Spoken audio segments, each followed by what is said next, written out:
علامہ قرطبی فضائل کې متعدد روایات راغلي. یو د فضائل د سورۃ نام دا د چې معادل د سلسل قرآن سره یو ذل قلهو شریف د لسو سفارو اجر لري. تاویل د محدثینو ته ضیاب مکو چې سلس پدې تاویل پدې تاویل بس ظاهر باندې چې پرې خدای شي خاص اول ولا د لس سفارو اجر به ملاويږي. دا یو ذل نبی علیہ السلام اعلان کوي راجم شي تاسو ته لس سفارې تلاوت کوم. صحابه راغون ډېر میناناک خلک نو دا صورت یولس تکور تلاړ. صحابه ډېر بادب اوس خو دې که مقتدیانو ته وی چې لکه تقریر د تکوما داسې خبره کوم بیا وته رانغلې ولې رانغلې څه چلې نه هغې ډېر بادب ای اوس دا ورته نه وایي چې خانو تا خو تلاوت ونه که ته خو بیا لاړې تپوس څوک نشي کولی. خو دوی خپلو کې وایي چې دا به ولې کور ته تلي څوک وایي کېدای شي وحی به نازلېږي څه خدمت به وي څه مسله به وي. ټول جومات ډک دی ناست. نبی علیہ السلام کړکۍ نه سر راښکاره کړ څنګه جمع شوي یئ صرف تاسو وویل چې لس سفارو تلاوت به کېږي موږ منتظر یو وی ما قل هو شریف تلاوت درته کړی دی او ما ته په یقین سره معلومه ده چې یو ځل تلاوت د دې صورت د لسو سفارو اجر لري.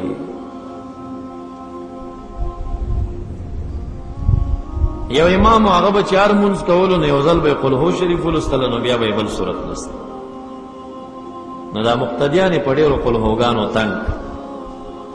نو ورته ویل چې صاحبه دا قل هو شریفه لږ پرېږده چې ته بل صورت مونږ ته وایه. نو امام صاحب خو صحابه کرامو خو امامت کو خو سر سید سرمنې خو یې ناخستې کړ نو هغوی به زه امامت نه کوم. ولې وایي چې تاسو بس ما باندې اعتراضونه کوئ د سره امامت نه کوم. نو امام هم دومره خدای پرستو چې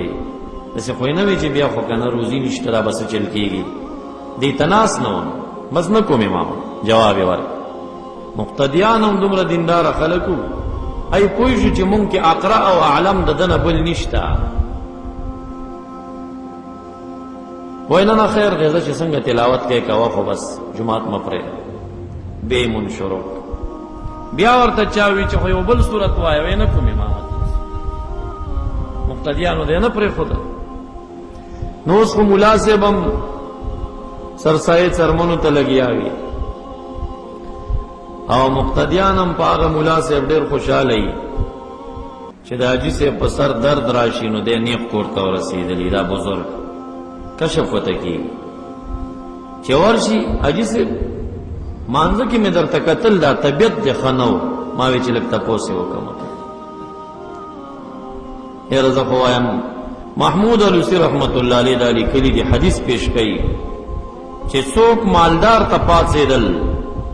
د دنیوي تمې دپاره چې څنګه ورته دا قیام یې وکړه په درې حصې ایمان کې یو حصه ایمان ترېنه لاړ شي دوه حصې ایمان لاړ شي یوه حصه پاتې شي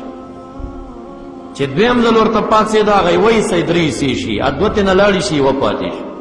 چې درېیم ځل ورته پاڅېږي هغه یوه حصه چې پاتې ده هغه درې حصې شي هغه ترېنه دوه لاړې شي یوه پاتې شي.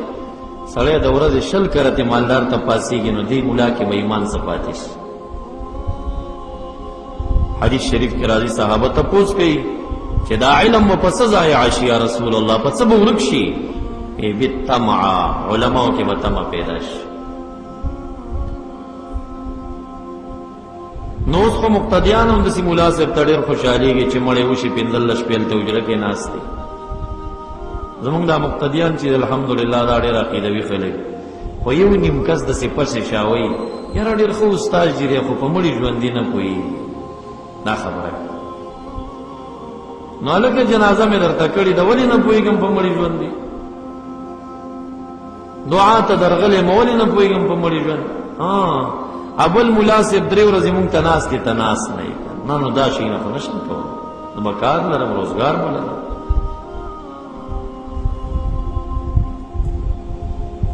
یو ورځ راته یو په داسې ګپ کې وویل چې مولانا صاحب ته ډېره قضایي کې ما یې داسې وکړي چې دا زه مقتدیان راغون شي صحیح ده چې کم در کې ډېر شیخي هغه را سره شرط ولګوئ چې کم در کې ډېر شیخ تاسو به نه قضا کوئ دی جمعات کې جمع او زه به نه قضا کوم او چې نه تاسو درې منځونه بار ځئ او دوه ما پسې کوئ ما ته وایي چې ملا سي موږي غونې به ما ته ناست دي نو دا خو بیا بې انصافي شوه که ته روزګار پسې ځي خپل حلاله روزي ګټې خیر دی جمعات پرېږده زه به نه ګټم دا روزي خو بیا هم الحمدلله زما د محلې والا طالبانو ته پته لګي دا ډېر ښه خلک میاشتې زه ترېنه لاړ شم دی غرض نه بل امام داسې نه شي کولی 15 ورځې دی جمع ورنه کړي بیا به یې شړلی 2 میاشتې لاړ شم 4 میاشتې هم تللی یم ترېنه یو ځای چې بیا رالم مغه مقتدیان په مینه میلاوي ولې ما دوی سره د دې 15-14 کالو نه د دنیا پرستۍ کار نه دی کړی چا اخلاص کړی اخیستی دی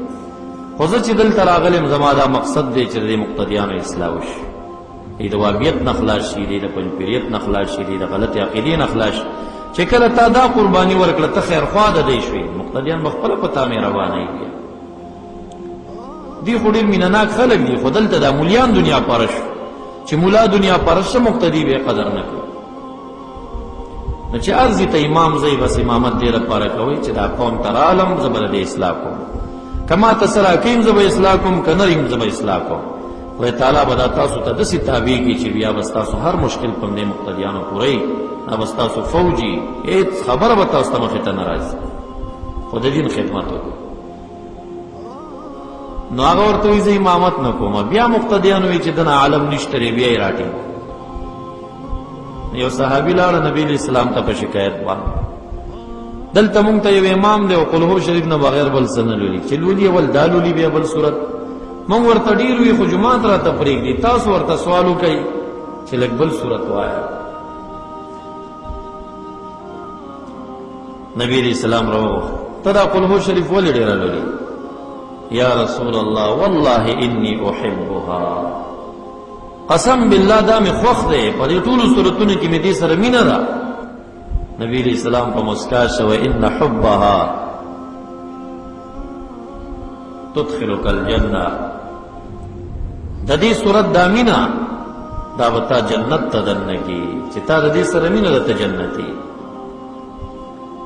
او چې کله تبوک ته نبی علیہ الصلوۃ والسلام لاړ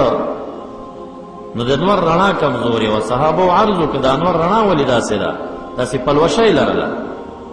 دا د عام ورځو د رڼا نه بدله وه لکه د دې سره چې بله رڼا مکس کېږي داسې یو بدله رڼا وه نو جبرائیل علیه السلام راغی نبی علیه السلام ته تپوس وکړو دا رڼا نن ولې بدله ده وی دا مدینه منوره کې ستا یو صحابي وفات شو او د هغه جنازې ته دومره فرشتي رالي چې دا فضا ټوله د فرشتو وزرو نیولې ده وی د څه عمل کولو چې دومره فرشتي جنازې ته راغلي وی د قل هو شریف تلاوت ډېر زیات کول همیشه به یې راوسته بیا نبی علیہ السلام ارمان وکړو چې کاش زه مدینه منوره کې وی ما یې جنازه کړې وي خدای تعالی ورته دا ځمکه راغونډه کړه په 2-3 قدمه کې راورسېده مدینې منورې ته جنازه یې وکړه او واپس ورسېده دې ته معجزه د طی مکان ویل کېږي علامه قرطبي په دې ځای باندې ذکر کړی قل اعوذ برب